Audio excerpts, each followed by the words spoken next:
Hello students, स्वागत है आपका आज के हमारे इस नए वीडियो में। आज हम अपने साइंस सीरीज़ के revision chapter control and coordination के पार्ट 2 की बात करने वाले हैं। इससे पहले ये टॉपिक्स हमने पार्ट 1 में डिस्कस कर लिए थे। अब बचे हुए टॉपिक्स को हम पार्ट 2 में डिस्कस करने वाले हैं। अगर आपने पार्ट 1 नहीं देखा तो आप हमारे चैनल पर जाके 20 मिनट रिवीजन सीरीज़ की प्लेलिस्ट में उसको देख सकते हैं। चलिए हम यहाँ से वीडियो को शुरू करते हैं। तो कंट्रोल एंड कोऑर्डिनेशन में सबसे पहला हमारा जो टॉपिक है आज का वो है central nervous system. Central nervous system क्या होता है, ये क्वेश्चन बोर्ड में कई बार पूछा गया है कि सेंट्रल नर्वस सिस्टम क्या है या सेंट्रल नर्वस सिस्टम के कौन कौन से पार्ट होते हैं। तो देखिए, central nervous system consist of the brain and spinal cord. Central nervous system बना हुआ होता है ब्रेन एंड स्पाइनल कॉर्ड से। It is responsible for processing sensory information and controlling voluntary and involuntary action. ये इसका काम क्या होता है, ये रिस्पॉन्सिबल होता है processing sensory information and controlling voluntary and involuntary actions, यानी जो इंफॉर्मेशन आ रही है उसको प्रोसेस करना और कंट्रोल करना बॉडी के जितने भी वॉलेंट्री मोमेंट्स होते हैं और जितने भी इनवॉलेंट्री मोमेंट्स होते हैं, दोनों तरीके के मोमेंट्स को ये कंट्रोल करता है। तो पॉइंट आपको याद रखना है, सीएनएस के दो पार्ट्स होते हैं, एक आपके स्पाइनल कॉर्ड और एक ब्रेन। उसके बाद फंक्शन क्या होता है, ये सेंसरी प्रोसेसिंग करता है सेंसरी इन्फॉर्मेशन को, जो इन्फॉर्मेशन आ रही है, और क्या करता है, कंट्रोल करता है हमारे वॉलेंट्री एंड इनवॉलेंट्री एक्शंस को। ब्रेन की बात करें, सबसे पहला हमारा पार्ट क्या है, ब्रेन। तो देखिए, ब्रेन हमारी बॉडी का क्या है, control centre of the body. हमारी बॉडी का कंट्रोल सेंटर है जो हमारी पूरी बॉडी को कंट्रोल करता है। क्या क्या काम होता है ब्रेन का, तो देखिए, ब्रेन रिस्पॉन्सिबल होता है थिंकिंग के लिए, मेमोरी के लिए, इमोशंस के लिए, डिसीजंस मेकिंग के लिए, जो हम डिसीजंस लेते हैं उनके लिए ब्रेन रिस्पॉन्सिबल होता है। और हमारे बॉडी के जितने भी फंक्शंस होते हैं सबके लिए ब्रेन क्या होता है, रिस्पॉन्सिबल होता है। ब्रेन का स्ट्रक्चर आपको नीचे बना हुआ दिख रहा होगा, देख लीजिएगा, इसको ध्यान से बना लीजिएगा, एग्जाम के लिए बहुत ज़्यादा इंपॉर्टेंट है। इसके पार्ट्स को डिस्कस करने के बाद हम इसके स्ट्रक्चर को डिस्कस करेंगे। तो देखिए, parts of the brain, brain के कौन कौन से पार्ट्स होते हैं। तो ब्रेन को इनिशियली हम डिवाइड करते हैं 3 पार्ट्स में। एक आपका होता है फोर ब्रेन, उसके बाद आता है मिड ब्रेन एंड उसके बाद hind brain. Fore brain, mid brain, hind brain, सबके अलग अलग फंक्शंस होते हैं। ध्यान रखिएगा, अलग अलग फंक्शंस सबको, और सबके अलग अलग पार्ट्स होते हैं। तो फोर ब्रेन का फंक्शन क्या है, ये हेल्प करता है थिंकिंग में, जनरल इंटेलिजेंस आपकी और आपकी जो मेमोरी होती है वो सब किससे कंट्रोल्ड होती है, फोर ब्रेन से। उसके बाद बात करें मिड ब्रेन की, तो मिड ब्रेन किसके लिए रिस्पॉन्सिबल होता है, जो रिफ्लेक्स एक्शन आपके होते हैं, जो हमने लास्ट क्लास में डिस्कस किए थे, जैसे आपका पलक का झपकना और कांटे में पैर पड़ते हुए पैर का अपने आप ऊपर उठ जाना है, किसी गर्म बॉडी से आपका हाथ टच होते हैं हाथ आपका वापस आ जाना, ये सब क्या है, रिफ्लेक्स एक्शन है, जिनको हमने पिछले वीडियो में डिस्कस किए हैं। तो ये किस में रिस्पॉन्सिबल होता है, रिफ्लेक्स एक्शन में, particular related to vision, vision से चीज़ों को देखने में, और हेयरिंग यानी सुनने में। इन सब से कौन रिलेट करता है, मिड ब्रेन। उसके बाद हमारा हाइंड ब्रेन, हाइंड ब्रेन क्या करता है, control essential life functions like breathing and heart beat. जो हमारी लाइफ के लिए इसेंशियल फंक्शन है, जैसे आपका ब्रीथिंग हो गया और हार्ट बीट हो गया, इन सबको कंट्रोल करता है आपका हाइंड ब्रेन। अब देखिए, फोर ब्रेन क्या है, the fore brain is largest part of the brain. इस चीज को ध्यान रखिएगा कि इन तीनों में सबसे लार्जेस्ट पार्ट कौन सा है, फोर ब्रेन जो है लार्जेस्ट पार्ट है आपके ब्रेन का, लार्जेस्ट पार्ट है कौन, फोर ब्रेन। ये क्या करता है, थिंकिंग में, मेमोरी में, जनरल इंटेलिजेंस में, और वॉलेंट्री एक्शंस जैसे लिखना, पढ़ना, बोलना, इन सबको कंट्रोल करता है। Mid brain, the mid brain play role करता है विजुअल एक्शंस जो आपके होते हैं, जैसे कि आपके ऊपर लाइट पड़ी है या आपने कोई ऑब्जेक्ट देखा है। रिफ्लेक्सेस जो होते हैं, जैसे आपको साउंड, कोई आवाज़ सुनाई दे रही है। It is also serve as the communications link between the fore brain and hind brain. ये पॉइंट बहुत ज़्यादा इंपॉर्टेंट है कि ये जो आपका मिड ब्रेन होता है, ये क्या करता है, एक कम्युनिकेशंस लिंक बनाता है four brain and hind brain के बीच में। हाइंड ब्रेन क्या होता है, हाइंड ब्रेन के देखिए 3 पार्ट्स हैं आपके। पहला पार्ट है आपका सेरिबेलम। सेरिबेलम क्या है, coordinate muscles movement and balance. ये हमारे जितने भी मसल्स हैं सबके मूवमेंट्स को आपस में कोऑर्डिनेट कराता है और बैलेंस बना के रखता है बॉडी का। उसके बाद दूसरा पार्ट इसका है पोन्स। पोन्स क्या करता है, relay message between the fore brain and cerebellum. ये फोर ब्रेन एंड सेरिबेलम के बीच में जो मैसेज है उनका आदान प्रदान करता है, यानी पहुंचाता है। मेडुला क्या है, control involuntary actions like breathing, heart beat and blood pressure. जो हमारे इनवॉलेंट्री मोमेंट्स होते हैं जिनको मस्तिष्क के जो डायरेक्टली आपके मस्तिष्क से कंट्रोल नहीं होते हैं, माइंड से कंट्रोल नहीं होते हैं, आपके ब्रेन से कंट्रोल नहीं होते, उनको कंट्रोल करता है। तो अब डायग्राम देख लेते हैं। देखिए यहाँ पे जो ये हिस्सा हमारा है, ये जो आपको ऊपर वाला ये हिस्सा दिख रहा है, ये वाला हिस्सा, ये आपका आता है फोर ब्रेन के अंदर। ये किस में आता है, फोर ब्रेन के अंदर आता है, जिसके आपके पार्ट्स होते हैं सेरिब्रल कॉर्टेक्स होता है, और आपका थैलेमस होता है एंड हाइपोथैलेमस होता है। ये फोर ब्रेन के तीन पार्ट्स हैं, जिसमें आपका सेरिब्रल होता है और थैलेमस होता है, हाइपोथैलेमस होता है। और उसके बाद बात करें अगर हम मिड ब्रेन की, तो देखिए मिड ब्रेन आपको यहाँ पे दिखाई दे रहा है। ये जो हिस्सा है आपका, ये है मिड ब्रेन। उसके बाद बात करें अगर हम हाइंड ब्रेन की, तो देखिए हाइंड ब्रेन में आपका पोन्स आता है, ये दिखाई दे रहा है, मेडुला आता है, ये दिखाई दे रहा है आपको। पोन्स हो गया, मेडुला हो गया, और आपका सेरिबेलम, ये तीनों हिस्से मिलके आपका इतना जो हिस्सा है ये बनाता है आपका मिड ब्रेन। इतना हिस्सा क्या बनाएगा, मिड ब्रेन बनाएगा। और ये आपके नीचे क्या जा रही है, ये आपकी स्पाइनल कॉर्ड है। तो इस डायग्राम को ध्यान रखिएगा, एग्जाम के लिए बहुत ज़्यादा इंपॉर्टेंट है। आप चाहें तो स्क्रीनशॉट ले सकते हैं, मैं यहाँ से इसको क्लियर कर देता हूँ ताकि आपको बनाने में कोई समस्या ना हो। हाँ, यहाँ से आप स्क्रीनशॉट लेके इसको रख सकते हैं। चलिए आगे डिस्कस करते हैं। और हर एक ब्रेन के जो फंक्शंस हैं इनको ध्यान से लिख लीजिएगा कहीं पे, एग्जाम के टाइम पे इनको रिवाइज करके जाना है आपको। तो सेरिबेलम, सबसे पहले सेरिबेलम की बात करें, दो तीन पार्ट्स को हमारे सिलेबस में डिटेल्ड में डिस्कस किया गया है, तो उन्हीं पार्ट्स को हम डिटेल में डिस्कस करेंगे। सबसे पहले क्या है सेरिबेलम। सेरिबेलम क्या होता है, found in hind brain. Hind brain का पार्ट है, पहले हम लोग देख चुके हैं। ब्लू द सेरिब्रम कहाँ पे होता है, सेरिब्रम के नीचे पाया जाता है, और behind the brain stem, brain stem के पीछे होता है। ये लोकेशन को याद रखिएगा। फंक्शंस क्या है, फंक्शंस इसके हैं, कोऑर्डिनेशन बनाता है वॉलेंट्री मूवमेंट्स में, यानी जो आपकी मसल्स मूवमेंट्स होती हैं उनके बीच में कोऑर्डिनेशन बनाता है। बैलेंस एंड पोस्चर क्या करता है, हमारी बॉडी को बैलेंस करता है और हमारी बॉडी के पोस्चर को बनाता है। Motor learning, help in learning new motor skills, riding a bike. कह रहे हैं कि नई स्किल्स जो हम अगर कोई सीखना चाहते हैं, जैसे राइडिंग ऑफ बाइक अगर हम सीखना चाहते हैं, तो ये उसमें क्या करता है, हेल्प करता है। अगला पार्ट है पोन्स। पोन्स की लोकेशन क्या होती है, situated between the mid brain and medulla in the hind brain. कहाँ पे पाया जाता है, ये आपका मिड ब्रेन और जो हाइंड ब्रेन का पार्ट है मेडुला, इसके बीच में पाया जाता है।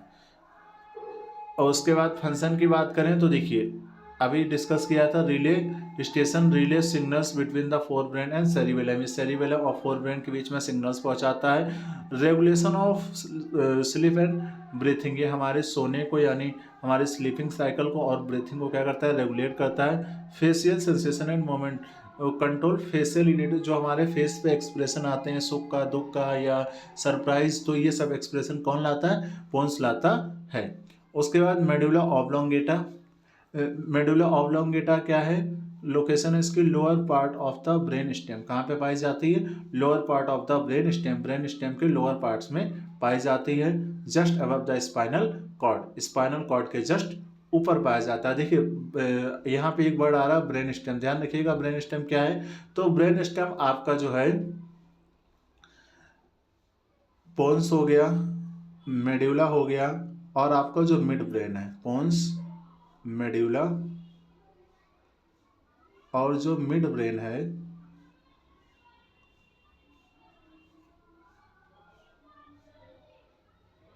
ये कलेक्टिवली आपकी जो है मिल के बनाती हैं क्या, ब्रेन स्टेम।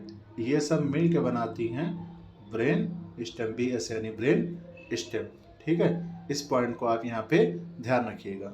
फंक्शंस की बात करें मेडुला के, तो कंट्रोल करता है वाइटल फंक्शन, जो हमारी बॉडी के ऐसे फंक्शंस हैं जिनके बिना बॉडी काम नहीं कर सकती, उनको कंट्रोल करता है। जैसे हार्ट बीट हो गया, हार्ट बीट को कंट्रोल करेगा, ब्रीथिंग को कंट्रोल करेगा, control the rate and depth of the breathing. Breathing में क्या कंट्रोल करेगा, किस रेट से हो रही है और कितनी डेप्थ से हो रही है। ब्लड प्रेशर को कंट्रोल करता है और रिफ्लेक्स एक्शन को कंट्रोल करता है।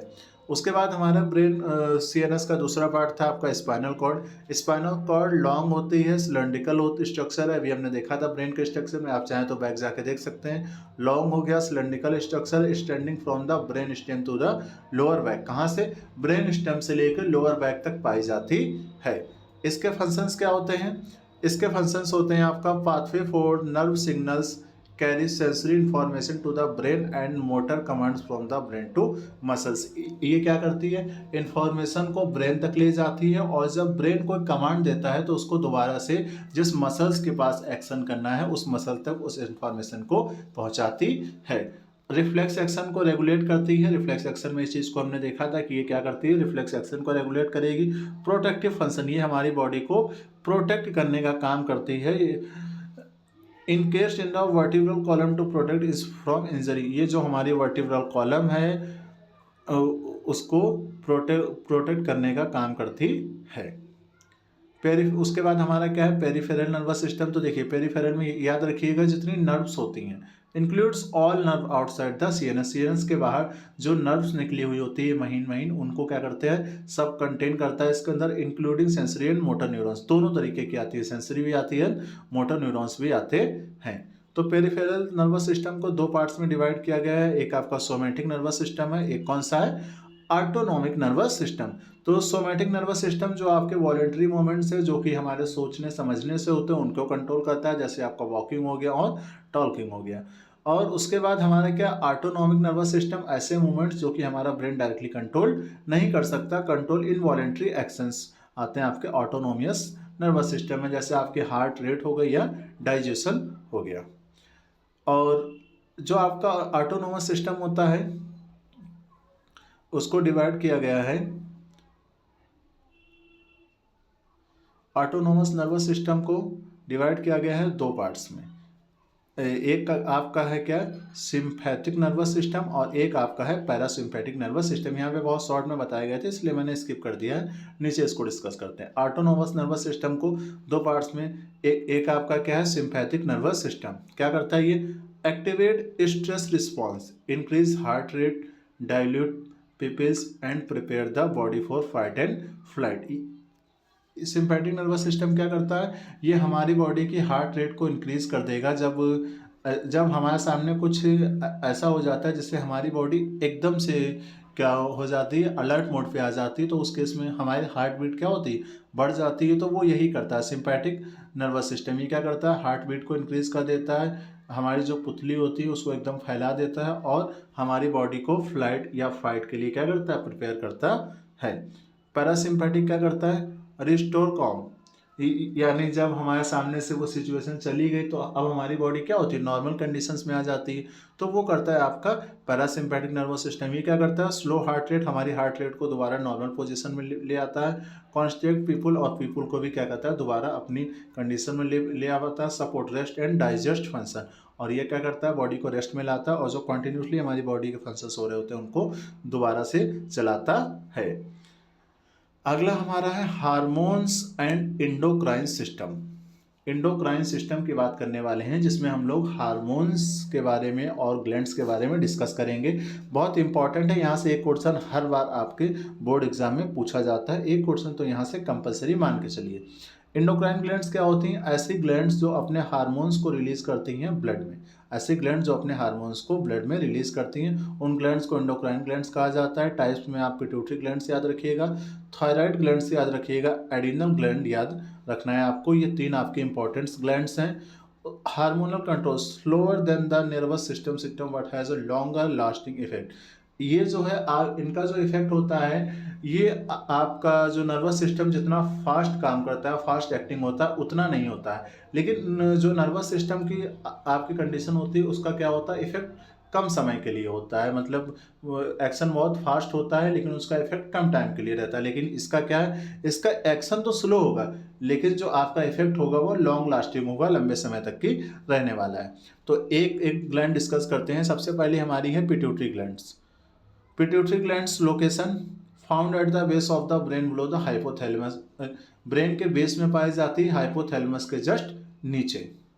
फंक्शन क्या होती है, देखिए इसे मास्टर ग्लैंड्स भी कहा जाता है। मास्टर ग्लैंड्स क्यों कहा जाता है, क्योंकि ये कंट्रोल करती है release of hormones of from the other glands, other gland से जो भी हार्मोन्स रिलीज होते होंगे ये उसको कंट्रोल करती है। एग्जाम्पल के लिए आप देख सकते हैं, आपके थायराइड ग्लैंड्स को कंट्रोल करेगी और एडिनल ग्लैंड्स को कंट्रोल करेगी। इसके मेन हार्मोन्स कौन कौन से होते हैं जो आपको बोर्ड एग्जाम के लिए याद रखने, तो ध्यान रखिएगा ग्रोथ हार्मोन्स। ग्रोथ हार्मोन्स इससे निकलता है, ये क्या करता है, स्टिमुलेट करता है ग्रोथ एंड डेवलपमेंट, हमारी बॉडी के ग्रोथ एंड डेवलपमेंट को स्टिमुलेट करता है। दूसरा इसका इंपॉर्टेंट हार्मोन्स है एंटी डायूरेटिक हार्मोन, जिसे शॉर्ट में ADH बोला जाता है। ये हमारी बॉडी के वाटर बैलेंस को मेंटेन करता है। अगली हमारी ग्लैंड्स है थायराइड ग्लैंड्स। थायराइड ग्लैंड्स कहाँ पे होती है, लोकेटेड इन द नेक, ये आपके नेक में गर्दन में पाई जाती है, just below the Adam's apple, just Adam's apple के नीचे पाई जाती है। फंक्शंस क्या होते हैं इनके, प्रोड्यूस करता है थायरोक्सिन प्रोड्यूस करेगा जो हमारी बॉडी के मेटाबॉलिक रेट को यानी मेटाबॉलिज्म को कंट्रोल करेगी। दूसरा फंक्शन है रेगुलेट ग्रोथ एंड डेवलपमेंट, हमारी ओवरऑल ग्रोथ एंड डेवलपमेंट को क्या करेगा, ये रेगुलेट करेगा। जो भी हमारी बॉडी के टिश्यू हैं, जो भी ऑर्गन्स हैं, उनके ग्रोथ एंड डेवलपमेंट को कंट्रोल करके हमारी बॉडी के ग्रोथ एंड डेवलपमेंट को कंट्रोल करेगा ओवरऑल। अगली हमारी ग्लैंड्स है एड्रिनल ग्लैंड्स। एड्रिनल ग्लैंड्स कहाँ पाई जाती है, ये positions on the top of the each kidney, हर एक किडनी के टॉप पर पाई जाती है। जैसे आपका ये किडनी का स्ट्रक्चर होता है इस तरीके का, इसके यहाँ पे पाई जाती है एड्रिनल ग्लैंड्स।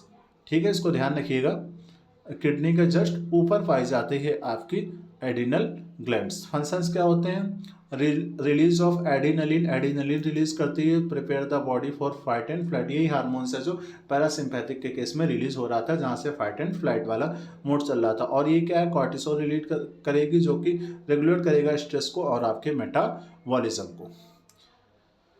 फिर यहाँ पे हम देखेंगे कि interaction between nervous and endocrine system, nervous and endocrine के सिस्टम के बीच में आपस में कैसा इंटरेक्शन होता है, तो देखिए ये आपस में मिलकर काम करते हैं। हमारा जो नर्वस सिस्टम होता है, इंडोक्राइन सिस्टम होता है, वर्क करता है together to maintain the homeostasis, हमारी बॉडी की होम्योस्टेटिस को मेंटेन करते हैं साथ में मिलकर। एग्जाम्पल में यहाँ पे आपको बताया गया है, इसको चाहिएगा तो एक बार रीड कर लीजिएगा। समरी में जो डिफिनेशंस आपको याद रखनी है वो सब यहाँ पे डिस्कस की गई हैं कि कौन कौन सी डिफिनेशंस आपके लिए इंपॉर्टेंट हैं। उसके बाद बात करें प्लांट हार्मोन्स, जो हमारा इंपॉर्टेंट टॉपिक है। प्लांट हार्मोन्स क्या होते हैं, plant hormones, plant hormones also called phyto hormones, plant hormones को फाइटो हार्मोन्स भी कहा जाता है। एग्जाम में कई बार ये वर्ड दिया जाता है, ध्यान रखिएगा। Are chemicals and substance produce in small amount in the plant and regulate growth development and response to the environmental stimuli. Plant hormones क्या है, ऐसे सब्सटेंस है जो स्मॉल अमाउंट में प्रोड्यूस होते हैं और प्लांट की ओवरऑल ग्रोथ को, डेवलपमेंट को एंड रिस्पॉन्स को क्या करते हैं, रेगुलेट करते हैं।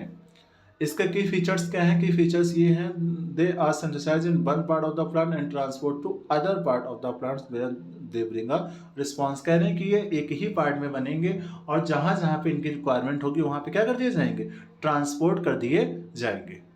तो सबसे पहले हमारा हार्मोन्स है ऑक्सिन।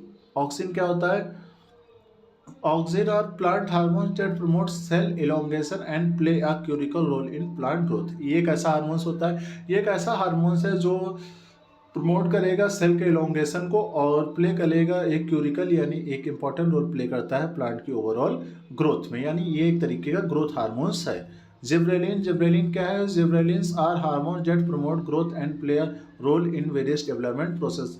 जिब्रेलिन क्या करता है, ग्रोथ को प्रमोट करता है और बहुत सारे जो प्रोसेस होते हैं प्लांट्स में उनको क्या करता है, रेगुलेट करता है। तो इसको भी ओवरऑल ध्यान रखिएगा, ये भी ग्रोथ हार्मोन्स है आपका।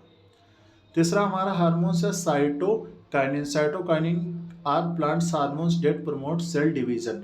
जो सेल के अंदर सेल डिवीजन को प्रमोट करने वाला हार्मोन्स है वो आपका है साइटोकाइनिन। अगला हमारा है abscisic acid. Abscisic acid is plant hormones that primary function in stress response. जब प्लांट को किसी तरीके का स्ट्रेस हो जाता है, जैसे वाटर की कमी हो गई या किसी तरीके से आपका प्लांट जो है कट गया है कहीं से, कुछ ऐसा हो गया है जिससे उसके अंदर क्या आ गया, एक तरीके का वाटर स्ट्रेस या फूड स्ट्रेस जनरेट हुआ, तो उस केस में आपका एब्सिसिक एसिड काम करता है। इथाइलिन क्या है, इथाइलिन आपका, ethylene is a gaseous plant hormones. ये ध्यान रखिएगा गैस के फॉर्म में पाया जाता है। ये भी पूछा जाता है कि कौन सा हार्मोन्स गैसियस हार्मोन्स होता है, एमसीक्यू में पूछा जा सकता है। इन्वॉल्व इन फ्रूट राइपनिंग, ये फलों को पकाने के लिए कौन सा हार्मोन्स यूज़ किया जाता है, यही हम लोग यूज़ करते हैं फलों को पकाने के लिए। आर्टिफिशियली भी इथाइलिन यूज़ किया जाता है। एंड अदर डेवलपमेंट प्रोसेस, और जो दूसरे डेवलपमेंट प्रोसेस हैं उन सब में यूज़ किया जाता है। ध्यान रखिएगा ये जो दो हार्मोन्स नीचे गए ने ग्रोथ इनहिबिटिंग हार्मोन्स कहा जाता है, क्योंकि ये ग्रोथ को इनहिबिट करते हैं, और ऊपर वाले को ग्रोथ प्रमोटिंग हार्मोन्स कहा जाता है। अब इनके एक एक फंक्शंस देख लेते हैं। ऑक्सिन क्या करेगा, प्रोमोट स्टेम इलोंगेशन को प्रोमोट करता है, फोटोट्रॉफिज्म को एंड रूट डेवलपमेंट को प्रोमोट करता है, stem elongation, phototropism and root development को।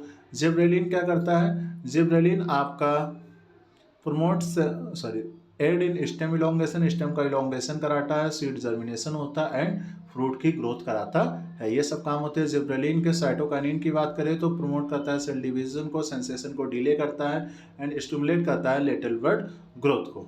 अगला हमारा है एब्सिसिक एसिड। एब्सिसिक एसिड क्या करता है, इनहिबिट करता है ग्रोथ को, हेल्प करता है प्लांट रिस्पॉन्स टू स्ट्रेस में एंड कंट्रोल करता है सीड डोरमेंसी को। इथाइलिन क्या करता है, रेगुलेट करता है फ्रूट राइपनिंग, अभी बता चुके हैं, फलों को पकाता है। लीफ एब्सेसल यानी पत्तियों को झड़ता है जो सूखी लीव्स हो जाती है, और स्ट्रेस में क्या करता है, रिस्पॉन्स करता है। तो यहाँ से हमारा चैप्टर कंट्रोल एंड कोऑर्डिनेशन आपका कंप्लीट हो चुका है। इसके जितने इंपॉर्टेंट पॉइंट थे, जितने नोट्स थे, सब मैंने इस वीडियो में मेंशन किए हैं।